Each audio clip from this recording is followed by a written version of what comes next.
In 1882, during their travels through India and Ceylon, Madame Helena Petrovna Blavatsky and Colonel Henry Steele Alcott were taken to view a property known in those days as Huddlestone Gardens. It consisted of a palatial building on the south bank of the Adyar River. Flanked by ancient trees, the property was suggestive of an enchanting country residence. At first glance, commented the colonel, we knew our future home was found.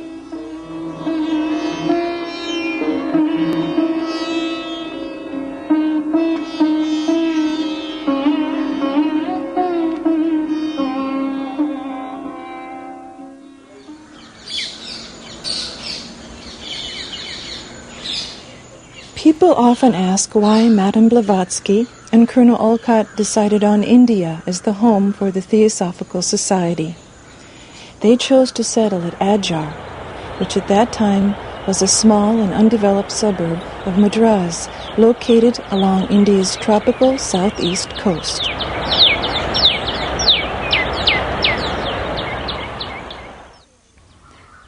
The attitude with which they came is demonstrated by that account of how Alcott, when arriving on the soil of India, bent down to worship that soil.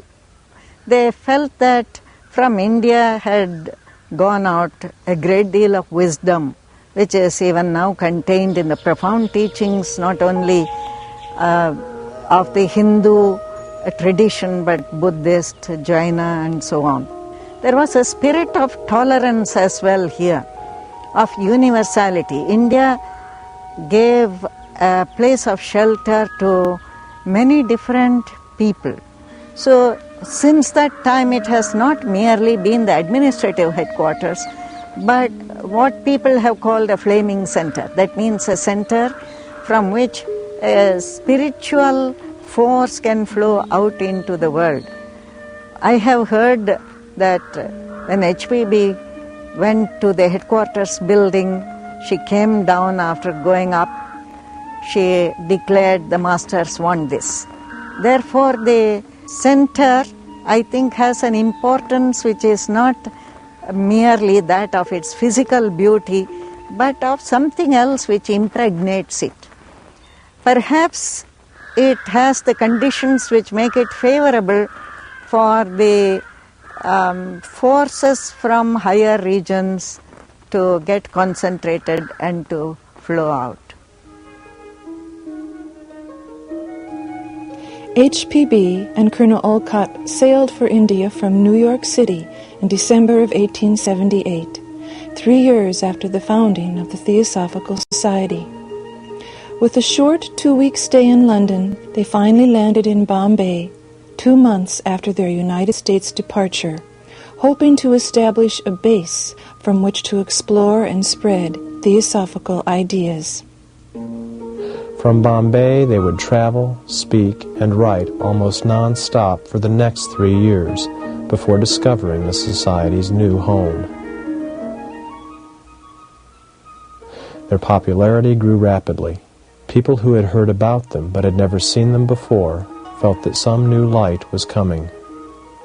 Much of this newfound popularity came after the commencement of the Theosophist magazine in October of 1879. In it were articles on the mystical elements underlying Theosophy. Theosophy is the archaic wisdom religion, the esoteric doctrine once known in every ancient country having claims to civilization. Hence, Theosophists have existed ever since the first glimmering of nascent thought, and made man seek instinctively for the means of expressing his own independent opinions. At the time when HPB, through her great writings, pointed out that life is a unity, and she did it wonderfully with so many arguments and citing so many texts from different religions and so on. The concept was quite foreign in the West, and even in India it was partly forgotten. It was certainly not lived. But you see how the idea has caught on. Now there are a lot of ecologists, people who are studying nature, educationists, who are talking about wholeness, about unity, about the interconnectedness of all things upon this earth. There are also other concepts, like the concept that within every human being is the light. That is the light of his own consciousness. It is the only light which can take him on the spiritual path.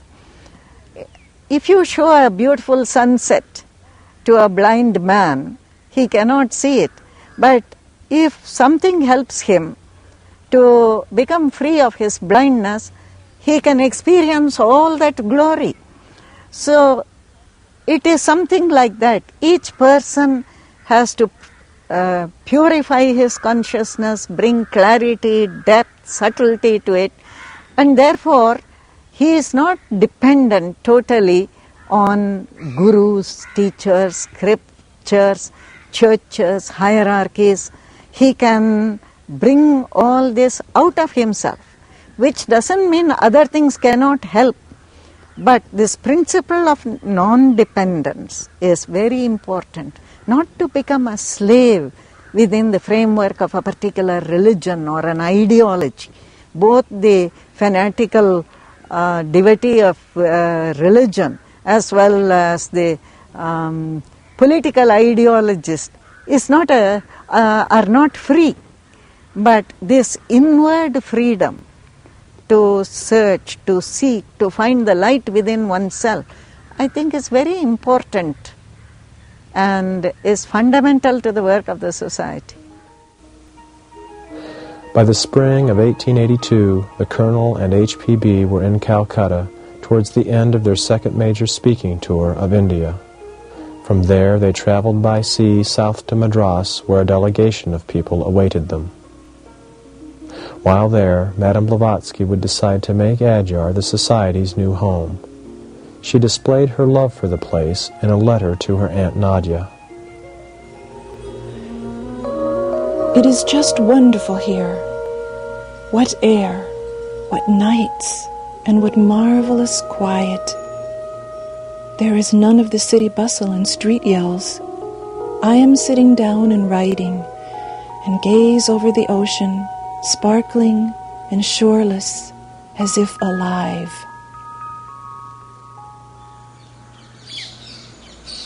Once the founders had settled in, Colonel Alcott began renovating the headquarters building, which was already over 80 years old. Local craftsmen were commissioned to include symbols of the world's major religions on the walls of the main hall. The northeast section of the hall reveals 3 bas-reliefs representing Hinduism, Zoroastrianism, and Islam, while above there are a series of religious symbols enclosed in circles representing Sikhism, Taoism with its circular yin and yang, and Confucianism. Hinduism is represented by Sri Krishna with his flute and the sacred cow, while Zoroastrianism is represented by Zarathustra, Lord of the Golden Shining. To the far right is a plaque with a design and verse from the Holy Quran, while over it we see a symbol for Shintoism. On the west side of the north wall, there are also religious symbols to Christianity and Buddhism. Based on Holman Hunt's painting, The Light of the World, Jesus is seen here holding a lantern while knocking on a door. Next to Christ is the Lord Buddha, sitting in meditation, representing supreme enlightenment. Above these, the Baha'is, Judaism, Jainism, and Co-Freemasonry are also represented. Traditions of the distant past are represented on the south wall and include Mithra, the 7-rayed son of justice, Orpheus, founder of the Greek mysteries, Osiris, the light of lights, Quetzalcoatl, the Toltec and Aztec god, Ashtaroth or Ishtar, the eternal mother of ancient Chaldea and Babylonia, and Ashur, the Assyrian sun god. In an alcove of the south wall, there are life-size statues of both founders, made by the Indian sculptor Govinda Pillai. The statue of Madame Blavatsky was dedicated 8 years after her death by Colonel Alcott. Under the statue, a portion of her ashes were enshrined. After the Colonel's death in 1907, his statue was added to that of his co-worker. Above, in both Sanskrit and English, can be found the motto of the Theosophical Society, "There is no religion higher than truth." To this day, the hall is used as the location of many lectures and ceremonies, and can hold upwards of 300 people. In honor of the Society's efforts worldwide, there is displayed on the west wall a plaque listing those countries where the Theosophical Society is currently represented. But perhaps one of the most important efforts undertaken by Colonel Alcott was the addition of an east wing to the headquarters building for the creation of the Adyar Library. Here he undertook the task to collect and preserve the traditional texts of India at a time when native cultural and religious efforts were being discouraged by Western influences. Alcott's aim, as he put it, was a revival of the original Hindu and Buddhist traditions in India and Ceylon. Over the years, the library has become renowned for its collection of Indian and Oriental works, as well as for its extensive collection of rare loose-leaf manuscripts. One display case contains a loose-leaf copy of the sacred Tibetan Kanjur and Tanjur, printed on paper made by hand from the bark of trees. This Tibetan manuscript was presented to the library by His Holiness the 14th Dalai Lama and contains biographies of Tibetan religious leaders, including the great yogi Milarepa. The library's total collection became so large that in 1967 a bigger, more modern facility was built and includes climate controls for increased preservation capabilities. When Colonel Alcott started the library, he made it a condition that it should always be within the compound of the Theosophical Society. And when the main hall became too small for the library, or when the library grew way up, we found it necessary to have another building. Here we are particular about preserving the manuscripts and books so that they can be of help to the other people. So the readers are not allowed to come to the stacks and make use of the library. They have to select the books and give the number, and the staff here will collect the book and give it to them. That is one way we preserve it. So we don't have many losses in the library. India's tropical climate contributes to the wear of all written materials. Here, workers and volunteers from around the world time reconditioning both old and new acquisitions before they are stored or made available to the public. In addition to being a repository of rare books and manuscripts, the library also employs Sanskrit scholars and produces a bulletin dedicated to its ongoing research efforts. In 1982, 100 years after Colonel Alcott's initial efforts, the Adyar Library had some 17,300 manuscripts and 160,000 books. Harvard Sanskritist Daniel Ingalls refers to the library as one of the chief repositories of Sanskrit manuscripts in the world. After the Adyar Library relocated, the east wing of the headquarters building was turned into a museum for the display of items related to the Theosophical Society's long history. Portraits of many well-known theosophists hang on the museum walls, and one can find in the many display cases various memorabilia, even original lecture notes of some of the Society's leading figures. This address was given by Annie Besant at the 32nd Indian National Congress of 1917. Even the office chairs used by both Madame Blavatsky and Colonel Alcott are displayed here. Included in the collection is the famous painting The Messenger, done by the artist Nicholas Roerich and given by him to the Theosophical Society in honor of Madame Blavatsky's great contributions for theosophy. There are also excellent examples of rare religious art and statuary. On rare occasions, special exhibits from the archives are given of some of the more notable pieces not normally on display. Here, convention delegates at the 1991 convention are viewing items related to Madame Blavatsky in celebration of her passing 100 years earlier. This is the famous teacup and saucer, reported to have been produced psychically by her. Additional items that she was to have psychically precipitated were also included in the exhibit, such as these paintings of Yogi Tiruvala and Theosophist Stanton Moses. Also on display were many autographed texts and first printings of theosophical and related writings, either written or used by H.P.B. On the title page of her personal copy of The Voice of the Silent she wrote, "From H.P.B. to H.P. Blavatsky, with no kind regards," indicating a rather humorous but apparent displeasure with the limitations she saw in herself.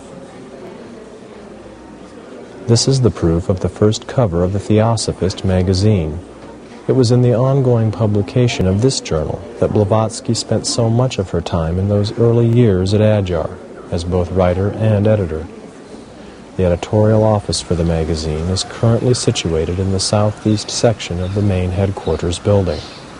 Mr. Naganathan is the magazine's assistant editor. You know the objectives of the Theosophical Society. There are three objects. To build up a nucleus of universal brotherhood, to promote a comparative study of literature, philosophy, religion, and so on. And thirdly, to explore the latent laws in nature, in man, and so on. These are the three broad objects which we have been consistently projecting and maintaining all these years. These are the criteria for articles. We in the Theosophist are deeply, vitally concerned with the core of the ancient wisdom. Quite a number of subjects seem to be, to me, a bit peripheral. I would put them on the outer margin. Whereas we deal with Brahma Vidya, the ancient wisdom in its core aspect. We have got a number of articles which project the Christian, in terms of Christian associations and Christian idiom. A number of articles have come projecting the same thing. I do not think that the difficulty arises as this is a purely Hindu or a purely Buddhist presentation. I don't think it doesn't. No true Christian, no true follower of Jainism will find any difficulty in assimilating what we are writing and what we are. In addition to the Adyar Library, Colonel Alcott was also responsible for the placement of the 5 ancient gopurams or trilithons which adorned the estate. They were brought from the ruined temple site of Old Chandragiri and are over 2,000 years old. Each one is sculpted with ancient Hindu symbols and deities. The trilithon nearest the main gate was presented to the campus by Colonel Alcott himself and bears the initials of the founders at its base.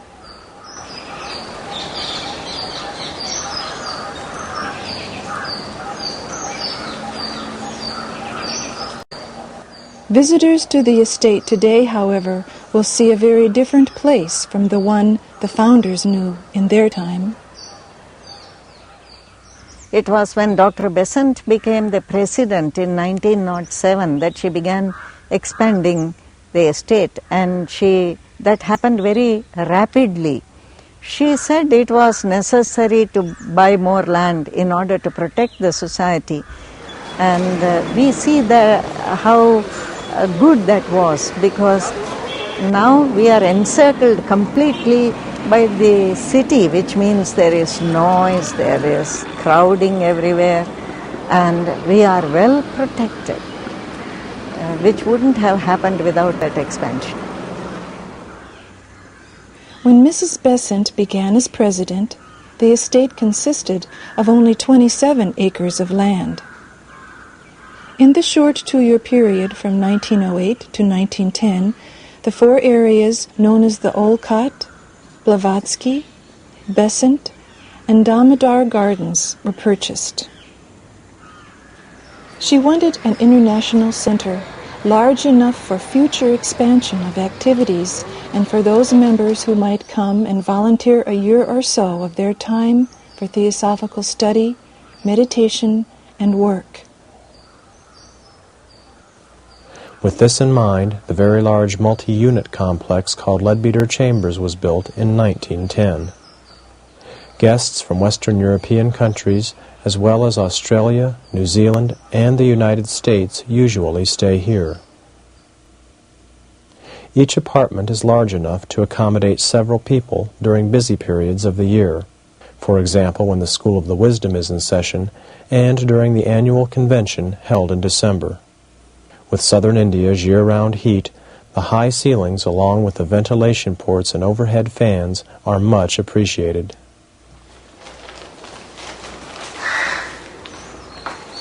Food preparation begins early in the day. Breakfast, lunch, and dinner are provided 7 days a week for all guests and workers. Meals at Leadbeater Chambers are served buffet style, offering foods more suited to Western tastes.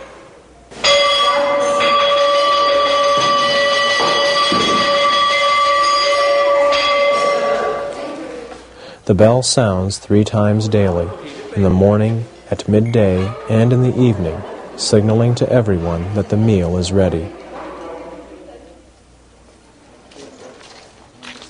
The Bhojanasala, or eating house, located west of Leadbeater Chambers, prepares and serves food in southern India's traditional thali style, consisting of rasam, a kind of pepper soup, chapati, samba, rice, and curd.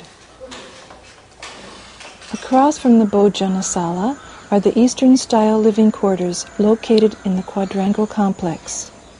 Here, each apartment is small but appropriate for those persons wishing accommodations better suited to Indian tastes. Additional buildings were constructed to house the many permanent workers necessary for Adyar's expanding activities. Today, the offices of general administration are responsible for the day-to-day running of the campus, while a large maintenance department is necessary for its physical upkeep. Right here on the estate, you are able to see the development of Indian architecture.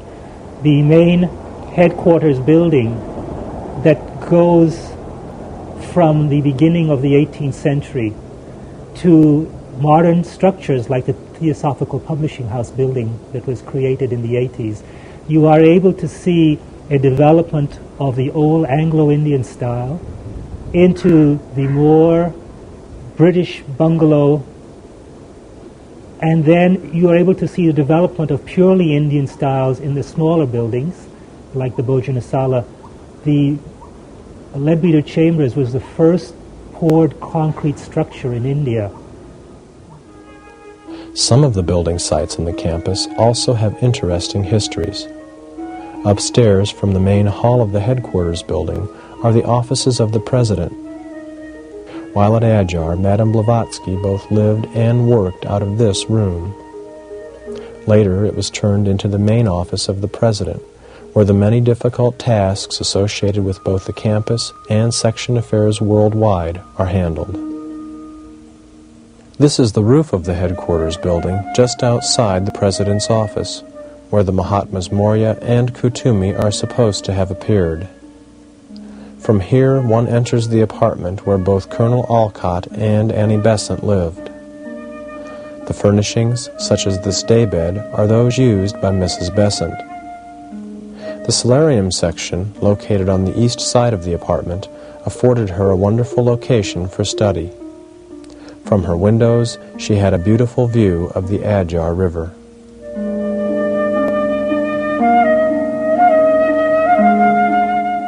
There are also pictures of people important to her hanging on the walls. Madame Blavatsky, her theosophical colleague C.W. Leadbeater, and of course Jiddu Krishnamurti. In his earlier years as a theosophist, Krishnamurti had a third-floor apartment not far from Mrs. Besant's, in a section of the headquarters building known as Raja House. Continuing east from the headquarters along the main path, one eventually comes through a beautiful coconut grove and to a building called Vani Vihar. This building was erected by the Order of the Star in the East, the group dedicated in the early part of this century to Krishnamurti's role as the coming world teacher. Vani Vihar was renovated in 1992 and is currently used to house the many visitors who come to Adyar during its busier periods. Eventually, Krishnamurti would end all attempts by followers to turn him into a kind of avatar and disbanded the Order of the Star in the East. Prior to and during this controversial period, C.W. Leadbeater also resided at Adyar, staying in various locations, including the octagonal bungalow just east of the headquarters building. Today, due primarily to Annie Besant's early efforts, the campus is over 250 acres in size and still thriving. It is also a tropical oasis, offering to its visitors a wide variety of natural beauty. One part of the campus is kept very natural. Very few people really know these areas, fortunately, because the animals don't get disturbed. Some of my favorite spots are these untouched areas. I don't even like to show those places to other people because if too many people go there, then they will get spoiled.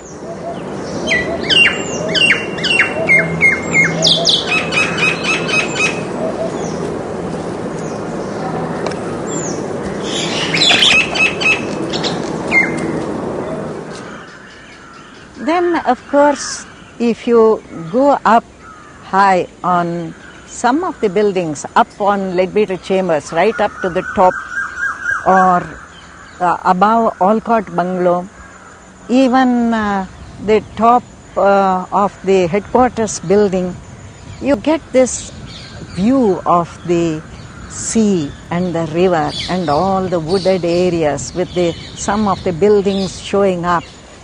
And you can be there with the sky and the earth and the trees all around you. I love that. I think there are also certain special places where you feel the atmosphere of Adyar more strongly. The Garden of Remembrance is one of them. I don't know why. Perhaps because in 1925, there was a great ceremony when the place was to the world teacher. Some special amulets were put there. I think ever since it has had a certain special feeling about it. This is also the location dedicated to the memory of past TS leaders. Here the ashes of previous international presidents, as well as those of C.W. Leadbeater, are enshrined beneath the markers that make up this six-pointed star. In the center of the compound, at a point along the main drive, there is a trilithon marking the beginning of Founders Avenue. Here, a group of mahogany trees line both sides of the street and were planted in honor of the Society's many sections worldwide. Each tree was planted with soil from the particular country represented and labeled with a stone marker. Here a man is admiring a beautiful water palm located at a major intersection of the campus, known as Upasika Circle. From here, one cannot help but notice the very old and very large banyan tree standing nearby. For many years it went undetected until the ground had been cleared. Banyan trees are unique in that while they have a large main trunk, their spreading branches produce fibers that eventually reach the ground and take root. The fibers thicken until they in turn become massive trunks, supporting the weight of the growing branches that produced them. Adyar's banyan tree is the second largest in India and estimated to be over 500 years old. Considered by many as a holy site, the great banyan tree is marked by one of the campus's 5 trilathons. It is visited yearly by thousands of people. Directly adjacent to the banyan tree is the School of the Wisdom, located in the Blavatsky bungalow. Most people who stay for extended periods in the fall and winter seasons come to take advantage of the many theosophical classes and lectures offered here. Acquired in the early years of Annie Besant's presidency, the bungalow was dedicated to Madame Blavatsky by some of her more grateful students. An additional plaque was placed on the building in honor of the great Indian poet Rabindranath Tagore, who stayed here for a short time. The daily program at the school begins with a morning meditation, led by the class leader for that day. Classes are led by persons knowledgeable in specific religious traditions or philosophies. Some people come more or less like tourists. That means that they come to have a good time. There is nothing wrong in coming to have a good time, but that's not sufficient to be here. If they do so, then if they come from affluent countries, they find the conditions aren't good enough, they need more comforts and so on, and they feel disappointed. It's more a place for study, for meditation, for inward turning, and for contacts of a subtler, deeper order. Several locations especially reflect this deeper spiritual quality. The Buddhist Temple, canopied within the beautiful coconut grove, is one of these. Colonel Alcott recorded in 1883 that he received a note from the Master K.H. expressing the wish that a Buddhist shrine should be erected. The shrine was actually built in 1925 under the direction of C. Jinarajadasa and is still used for silent meditation, prayer, and chant. The statue of the Lord Buddha, located inside the temple, was given by Annie Besant and is said to be over 1,000 years old. At the temple entrance stands a Bodhi tree, representing Lord Buddha's enlightenment. Opposite the shrine is the temple gong, which was sounded at 6 o'clock both morning and evening to call to mind the 6 remembrances of the Lord Buddha.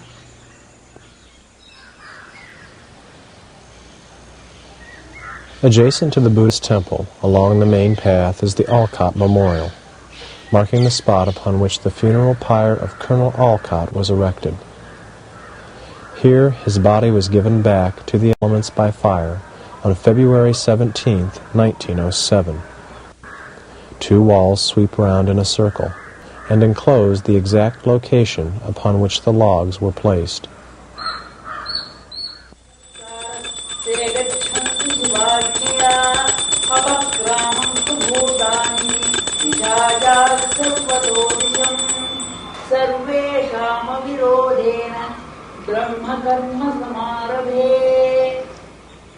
The Bharata Samaj Temple, or Hindu shrine, is situated just off Founders Avenue.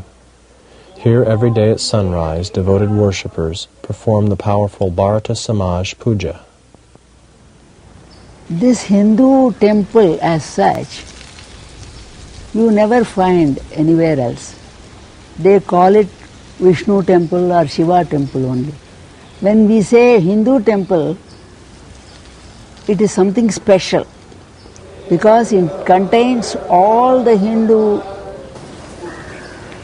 deities and the great acharyas or spiritual teachers who propagated various philosophies. Here, mostly all the mantras are purificatory mantras. First we purify ourselves and sip water in the name of God, which purifies us physically, emotionally and mentally. Like that, all the elements, earth, water, fire, wind and ether, that is also purified.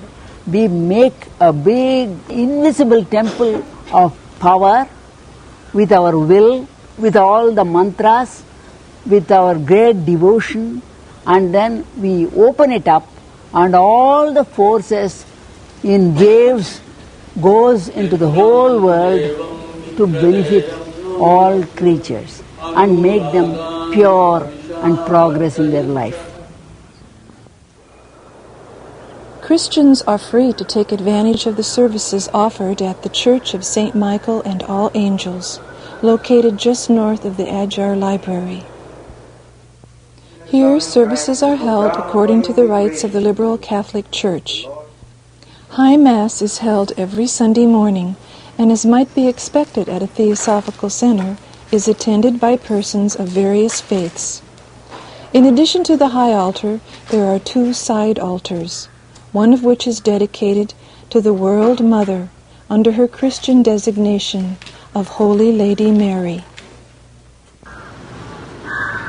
The Masonic Temple is situated in the far southeast section of the compound and is dedicated to the service and ritual activities of International Co-Freemasonry. While seldom used, there is also a beautiful mosque available for followers of Islam, and is modeled on a smaller scale after the Pearl Mosque in Delhi. There are also temple buildings for both Sikh and Zoroastrian ceremonies. There is a tendency for anyone living here to feel that we are very much steeped in the past. So many of these buildings have cornerstones that they were laid by especially Annie Besant. You know, the estate grew tremendously under her from the 26 or 27 acres that she inherited as president in 1907 to the tremendous structure it is today. But there is nothing nostalgic about that. We're not constantly going back to that point. We're very aware of events, and I think there is a great tendency to feel that what happens here can affect quite consciously the rest of the theosophical movement. Of course, there is a mystique about Adyar.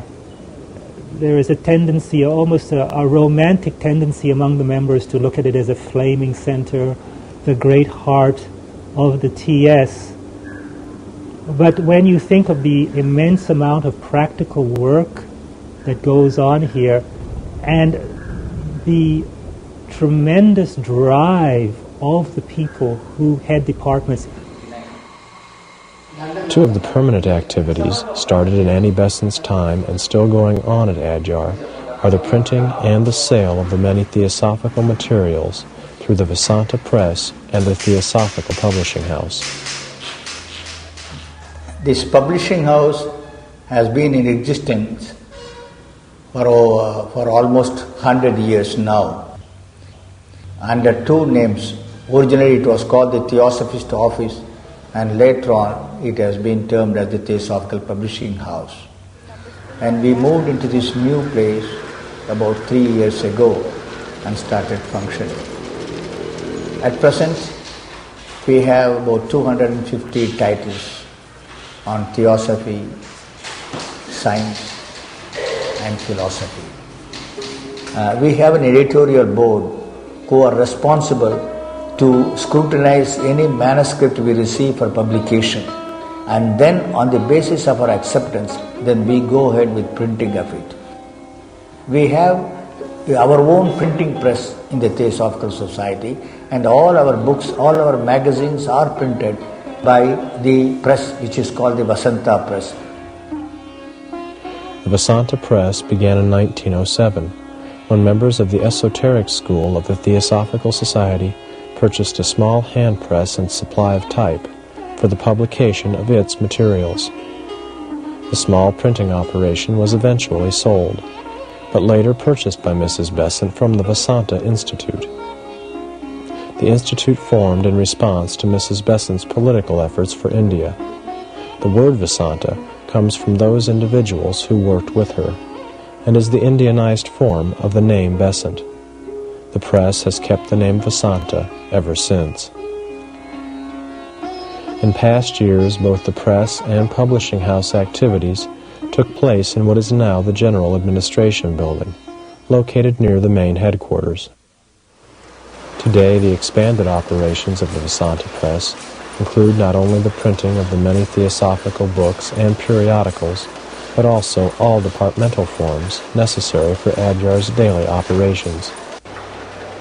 The press is working towards full desktop publishing capabilities and performs nearly all printing activities in-house, from the production of plates for the large printing presses to the folding, cutting, and binding of all books and manuscripts. Visitors to Adyar can buy theosophical materials from the Adyar bookshop, located near the main gate. While specializing in theosophical writings, the bookshop is also known for its fine collection of Oriental literature. We have a lot of not only visitors from all over India, but also from all over the world. And most of the tourists pass through Adyar, as this is supposed to be a place of tourist interest also. And when they come and they find this Oriental literature, a vast number of books available here, they are really greatly interested. And they say they have come across one of the best bookshop containing such books during their tour. When they come to the bookshop, they inquire about the Theosophical Society also, and that way, as long as I was in the bookshop, I was also an information officer. And as such, I have been able to talk to people, talk to inquirers, and make them interested in theosophy. And quite a few number of visitors from India have joined the society through that, and quite a number of foreigners have taken our the publicity literature and the addresses of their local centers wherever they are, and I take it that when they return to their homes, they would have contacted the centers. In 1991, at the 116th Annual Convention, member delegates from around the world had a chance to see these and the many other theosophical activities conducted at Adyar.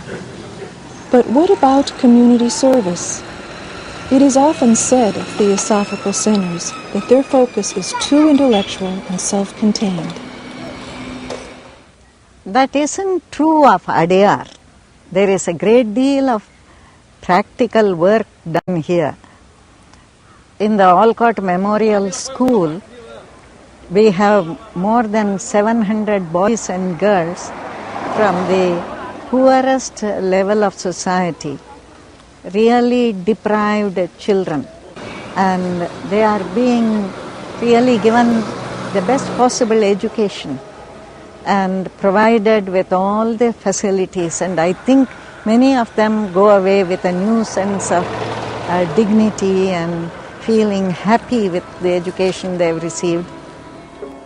Beginning in 1894, Colonel Alcott organized 5 schools available free of charge for children who were outside of the recognized castes of India. Known as the Panchamas, the children of this less fortunate group were also provided with a midday meal. Eventually, all of the schools were merged into what is now called the Alcott Memorial School. Convention delegates have the opportunity to see the school's efforts firsthand. The Alcott School is a school in the state board, which is affiliated to the state board. And therefore, most of the classes that are offered are the classes pertaining to the subjects prescribed by the government, by the rules: physics, chemistry, history, geography, Tamil, English. All this goes on. One of the basic requirements identified for the underprivileged is a sense of hygiene, a sense of cleanliness, a sense of nutrition. One of the crafts that is offered to the girls is home crafts, and there they learn a hygienic way of cooking meals. They also learn how to have a balanced and a healthy meal. We have not focused so much on the development of a skill as a means of earning a livelihood, but more as a way of allowing the confidence within a human being to surface. The sense of using the body is something which has been identified as very important to this group of children. The sense of using the body as something which gives confidence, something which gives one a sense of what one can do, rather than the reinforcement of what one cannot do. So the craft program in this area has been immensely successful. Not only have children incidentally picked up skills, and some of them have found employment in later years in the areas which they've studied in the school, but while they are in the school, through academics or through whatever else that goes on in the school, they have found a sense of confidence, and probably a sense of dignity has been emerging. The HPB hostel provides additional services over and above those found at the Alcott Memorial School. Here, room and board is provided for those children in greatest need. 2 key features of the hostel are its efforts to teach good hygiene and effective domestic skills. It is hoped that such training will encourage a higher standard of living once the children reach adulthood. Oftentimes, it is difficult for people to secure or even maintain work because of family responsibilities. The Social Welfare Center is designed to help with this problem by providing working parents with quality care for their children. At the center, the children take part in many activities and are provided with daily meals. Healthcare is also provided. In addition to the Children's Center, there is also a crafts center for parents, where sewing and weaving are taught. When proficient in their tasks, they are paid for the goods they produce, providing them with some income. The Theosophical Society works closely with other like-minded organizations equally interested in the future of India and its people. The Krishnamurti Foundation is one such group. They too wanted to reach out to the youth of India by establishing a school of their own. To help with this effort, the Society leases to the Foundation the portion of its campus known as Damodar Gardens. Here children have the opportunity of learning and playing in a beautiful setting. The property has a magnificent banyan tree of its own, while the beautiful bungalow is an ideal space for offices and classrooms.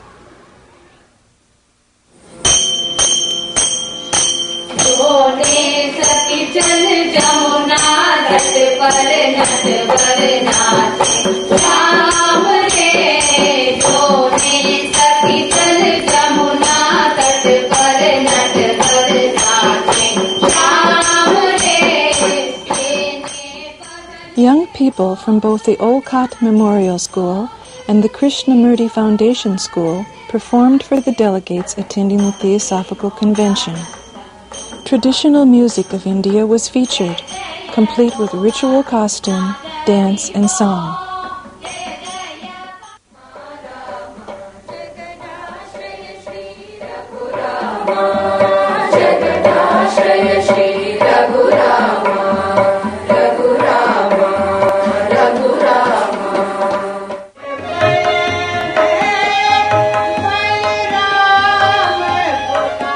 Delegates were also treated to a professional recital featuring songs of devotion to God.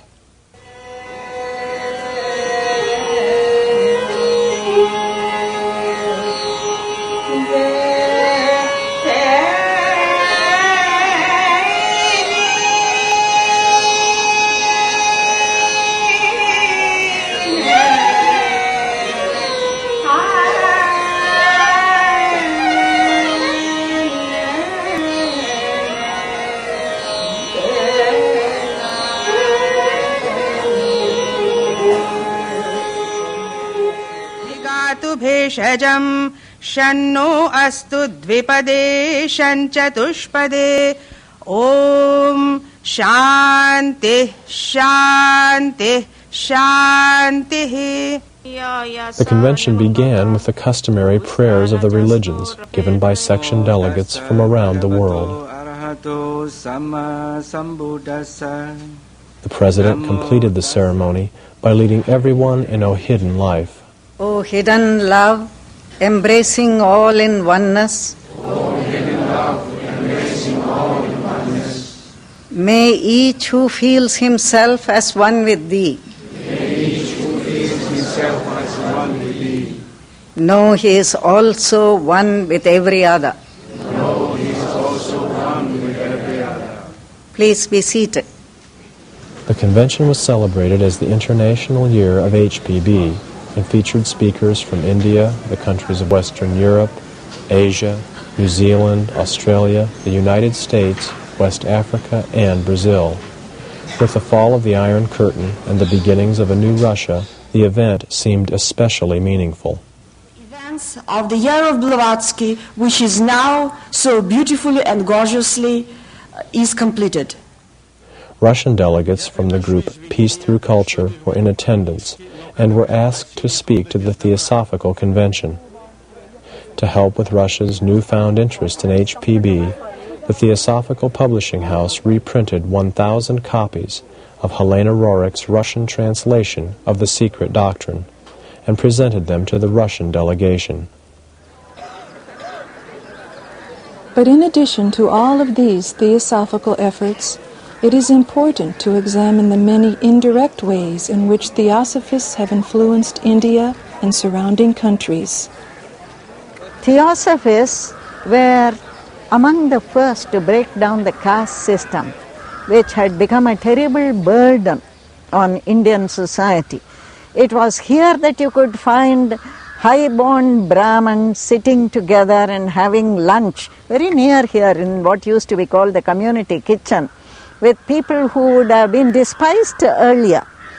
And in British India, the rulers remained separate from the ruled. There was really almost no contact at a human level between the British people and the Indian people. But in the Theosophical Society, you would find that the races met in friendship. And many reform movements took their rise from here. Margaret Cousins, Mrs. Jinarajadasa, and a number of other ladies were responsible for starting the Women's Indian Association to encourage women to have more education, to become independent, to cultivate their intellect and so on, which was not the case at that time. There was a movement here to stop such evil practices as child marriage, the ill treatment of widows, and many Theosophists took pledges to see that nothing like that happened in their own families. the scout movement took its rise here. Baden-Powell thought that Indian boys and girls were not fit for scouting, and Dr. Besant wanted to show him that they were. So she started the Indian Scout movement, and the first meeting was held near our banyan tree. Later on, when it became a great all India movement, even spread beyond India to Burma and other countries, Baden-Powell had to go back on his original thought, and he conferred the Silver Wolf on Annie Besant. This was the highest award that could be given in scouting. But I think there was a tremendous amount of energy going out of this center in many directions. And it had its impact not only in India, I think in other places also, where people were inspired by the example shown here to carry on a number of activities of this kind. The people who come with the right spirit, they make many friends here, and I think there is an opportunity for a lot of international contact. We have always visitors from many countries, and even the permanent workers here. When the founders came to this place, after having searched for a long time, they thought this was paradise. Here there were the right inner conditions, the psychic conditions for a headquarters which would at the same time be a spiritual center, from which the forces of the great ones would spread abroad. The right influences would go with every letter, so to speak, which was written from here.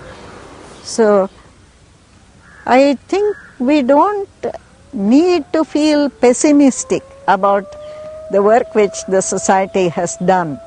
Much of it is at a level which cannot be measured. You cannot say how much people have been influenced, who has been influenced. But if we keep contact with the world, and not isolate ourselves into an inward-turned community, I think Theosophy will penetrate into the human consciousness in a variety of ways.